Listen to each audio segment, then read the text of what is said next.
नमस्कार दोस्तों, स्वागत है आपका आपके अपने स्टूडेंट्स लर्निंग चैनल में। हम लोग पढ़ रहे हैं क्लास 6 की अक्षर अर्थात हिंदी, और उसमें हम लोग पहला पार्ट देख रहे हैं चिरमहान। इसका व्याख्या हम लोग कर चुके थे। आज हम लोग जो पढ़ेंगे इसके बारे में पढ़ेंगे। तो ये जो प्रकृति के सुकुमार कवि सुमित्रानंद पंत जी हैं, इनके बारे में हम लोग अंत में समझेंगे। अभी आते हैं इसकी जो है इसकी अभ्यास पे। ठीक है, तो पहले जो है देख लिया जाए इसके शब्दार्थों को, थोड़ा सा और बड़ा किया जाए। जग जीवन जो हमने कविता पढ़ी है ना, उसमें बहुत सारे शब्द आए हैं, और तो उस शब्द के अर्थ को हमें जानना ज़रूरी है। तो ये शब्दार्थ को आप यूं ही छोड़ मत दिया करिए, ज़रूर पढ़ा करिए। तो देखिए शब्दार्थ क्या है कि जग जीवन, संसार के लोगों का जीवन, सत्य प्राण जिसका हृदय सत्य से भरा हो। अर्थात किसका हृदय सत्य से भरा हो? जो हमारे देश में जो महान व्यक्ति हैं, जो इस दुनिया में नहीं है फिर भी हमारे बीच हैं, हम उनका नाम लेते हैं। जैसे कि हमारे चंद्रशेखर आज़ाद हैं, नहीं है तो भी हम उनका नाम लेते हैं।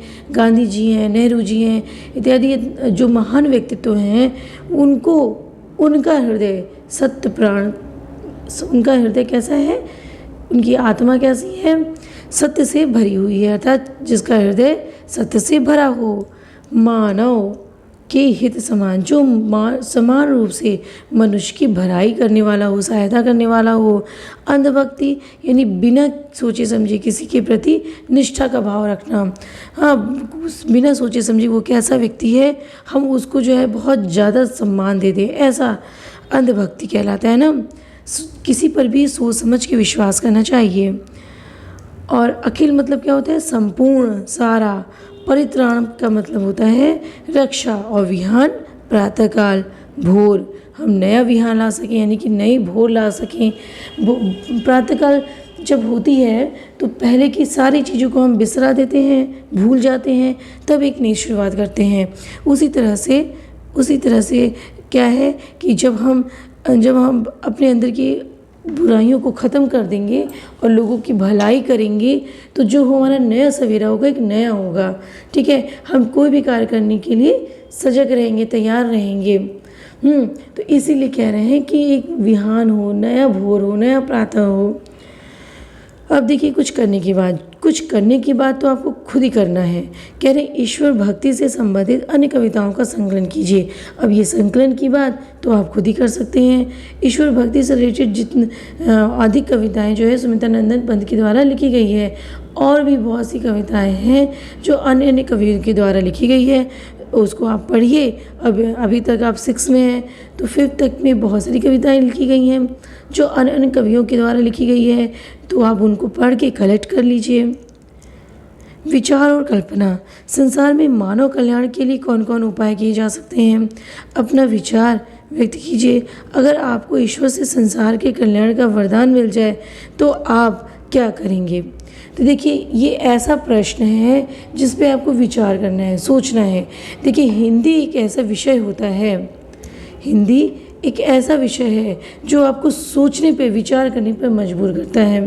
और सोचने से, विचार करने से बहुत सारी चीज़ें बढ़ती हैं। एक तो आपके शब्दार्थ बढ़ते हैं। ठीक है, इसी वजह से ये हिंदी में इन सारी चीज़ों को रखा गया है। विचार और कल्पना। विचार करिए, सोचिए और सोचेंगे तब जब आप किसी चीज़ पर डूबेंगे, उस पर कल्पना करेंगे। तो ये चीज़ जो होती है कि आप ऐसे ही, ये तो आपको कह दिया कि ईश्वर, ये तो आपको कह रहा है कि एक टॉपिक दे दिया है कि मानव कल्याण के लिए कौन कौन से उपाय किए जा सकते हैं। एक तो आपको इस पे सोचना है, अभी तक आपने सोचा नहीं है। जब आप सोचेंगे तो आपकी स्मरण शक्ति बढ़ेगी। हाँ, क्या क्या चीज़ बढ़ेगा? स्मरण शक्ति बढ़ेगी और शब्दार्थ बढ़ेंगे। और क्या बढ़ेगा? आप किसी भी चीज़ को अपने भावों को व्यक्त नहीं कर पाते हैं, तो किस तरीके से कम शब्दों में अपने भावों को व्यक्त किया जा सके, अपनी बात कही जा सके, वो उस गुण का विकास हिंदी करती है।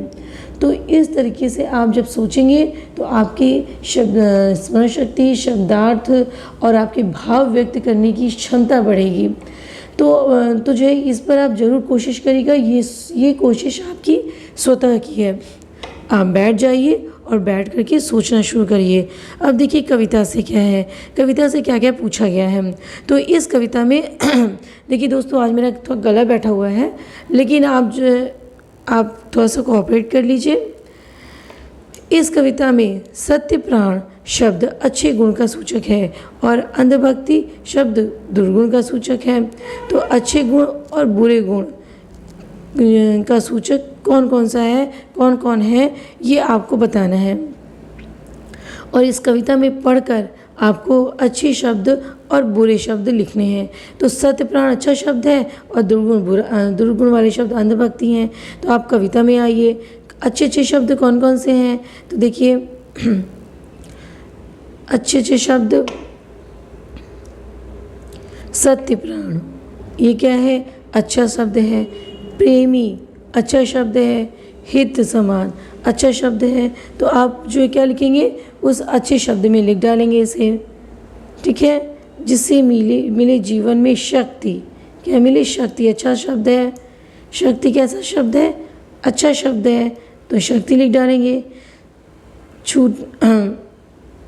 और देखिए बुरा शब्द क्या है। यदि हम भाव को न देखें, सिर्फ शब्दों को देखें, तो देखिए बुरे शब्द क्या हैं। इतने शब्द अच्छे हो गए, आप अच्छे शब्द में लिख डालिए। बुरे शब्द क्या हैं, भय, संशय, अंधभक्ति दे ही दिया है,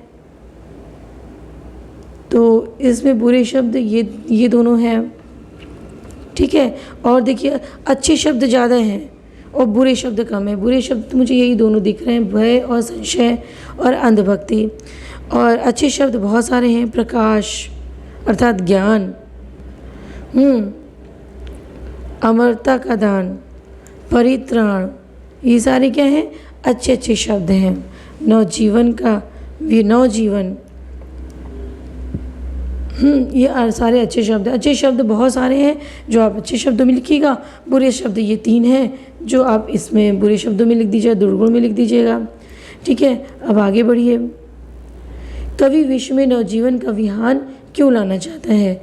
तो कवि जीवन में आप उत्तर क्या लिखेंगे, विश्व में नवजीवन का विहान मानव कल्याण के लिए, मानव कल्याण के लिए लाना चाहता है। तो आप इसको पूरा लिखेंगे, कवि विश्व में नवजीवन का विहान मानव कल्याण के लिए लाना चाहता है। इस कविता में शीर्षक चिर महान है, ठीक है। आपको इस कविता का कोई और शीर्षक देना हो तो क्या शीर्षक देना चाहेंगे, लिखिए। इसमें और क्या देना चाहेंगे, तो आप क्या देने की सोच सकते हैं। तो एक तो मेरे ख्याल से यदि मुझे देना पड़े तो 2 शीर्षक हैं, या तो मानव कल्याण या तो मानव कल्याण, क्योंकि मानव कल्याण की बात कही गई है। और दूसरा आत्म परिवर्तन, हम अपने परिवर्तन की भी तो बात कर रहे हैं और सबसे सूटेबल मुझे आत्म परिवर्तन लगता है। तो आत्म परिवर्तन मतलब स्वतः का परिवर्तन। जब हम स्वतः में अपने जो चिर महान व्यक्तित्व वाले हैं उनको देख करके अपने स्वतः में परिवर्तन लाएंगे, तभी तो हम मानव का कल्याण कर सकेंगे। तो आत्म परिवर्तन इस कविता का शीर्षक चिर महान है। लेकिन मुझे इस कविता का कोई, आप स्थान पर कह दीजिए मुझे इस कविता का कोई और शीर्षक देना हो तो आत्म परिवर्तन क्या के स्थान पर क्या हो जाएगा, आत्म परिवर्तन शीर्षक देना उचित समझेंगे, चाहेंगे के स्थान पर उचित समझेंगे। तो इस तरह से आप लिख लीजिएगा, एक से बार मेरी वीडियो को देखिएगा, समझिएगा। अब चूँकि मेरी आवाज़ थोड़ी सी मैं ज़ोर से बोल रही हूँ, फिर भी अच्छे से नहीं आ पा रही है, तो लेकिन फिर भी मैं समझती हूँ कि आप तक आवाज़ मेरी अच्छे से पहुँच रही होगी। तो इसे आप जो है क्या के स्थान पर आत्म परिवर्तन, ये तो मेरा है। यदि आपको कुछ और समझ में आता है शीर्षक तो आप अपना शीर्षक दीजिए और शीर्षक देना उचित समझेंगे। अब ये देखिए क्या है, निम्नलिखित पंक्तियों का क्या करिए, भाव स्पष्टीकरण करिए। तो दोस्तों इस पंक्ति का भाव स्पष्टीकरण मैं लिख कर के दूंगी, क्योंकि इसको कैसे लिखना है आपको ये मैं आपको ज़रूर बताऊंगी। हाँ, जग जीवन में चिरमहान सौंदर्यपूर्ण हो सत्य प्राण, इसमें संदर्भ लिखेंगे आप। हाँ, और प्रसंग लिखेंगे आप, फिर लिखेंगे भाव स्पष्टीकरण। अब जो इसको कैसे लिखना है, इसको जो है मैं आपको एक कॉपी में लिख करके आपको वीडियो बना करके दूंगी, ताकि आपको सरलता रहे कि वीडियो को मतलब कि कैसे कविता का स्पष्टीकरण किया जाता है। तो दोस्तों मिलते हैं अगले वीडियो में अगले अभ्यास के साथ में, और जो आपको न समझ में आए ज़रूर पूछिएगा। तब तक के लिए नमस्कार।